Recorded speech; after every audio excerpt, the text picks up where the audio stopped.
प्राचीन समय की बात है। एक नगर में एक साहूकार रहता था। साहूकार के 7 बेटे थे और साहूकार का परिवार बहुत सुखी था। कार्तिक मास के कृष्ण पक्ष की अष्टमी तिथि के कुछ दिन पहले, दिवाली से ठीक पहले, साहूकार की पत्नी जंगल में मिट्टी लेने के लिए गई। उसे अपने घर के लीपने और सजाने के लिए मिट्टी की जरूरत थी। जब वह जंगल में मिट्टी खोद रही थी, तो अनजाने में उसकी कुदाल एक साही के बच्चे को लग गई। साही का बच्चा उसी कुदाल के वार से मर गया।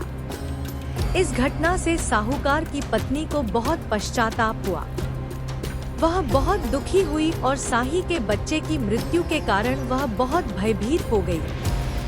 जल्द ही उसे एक और बड़ी विपत्ति का सामना करना पड़ा।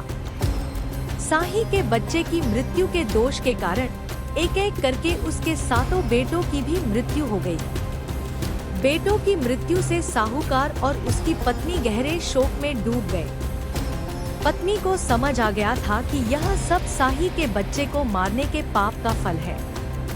जब साहूकार की पत्नी ने अपनी यह दुख भरी कहानी अपनी पड़ोस की बुजुर्ग स्त्रियों को बताई, तो उन्होंने उसे यह सलाह दी कि तुम बहुत दुखी हो। यदि तुम अपने इस पाप से मुक्ति पाना चाहती हो और अपनी संतानों का सुख वापस पाना चाहती हो, तो तुम्हें अहोई माता का व्रत करना चाहिए।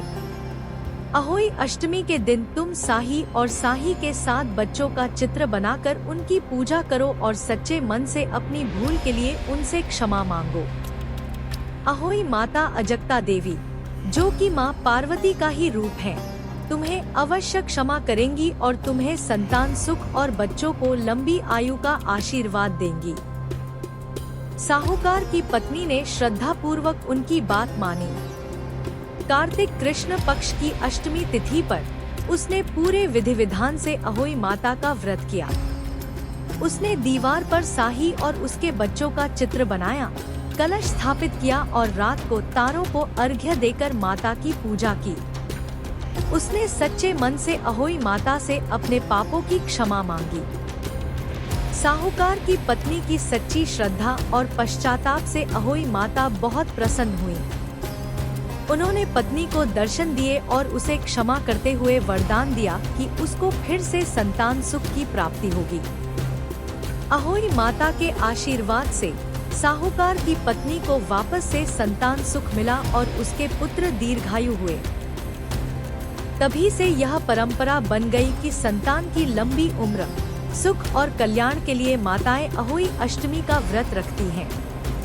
व्रत का सार: यह कथा बताती है कि अज्ञानतावश या जानबूझकर किए गए पापों के लिए सच्चा पश्चाताप और क्षमा याचना ही मुक्ति का मार्ग है और अहोई माता सभी माताओं की संतानों की रक्षक है।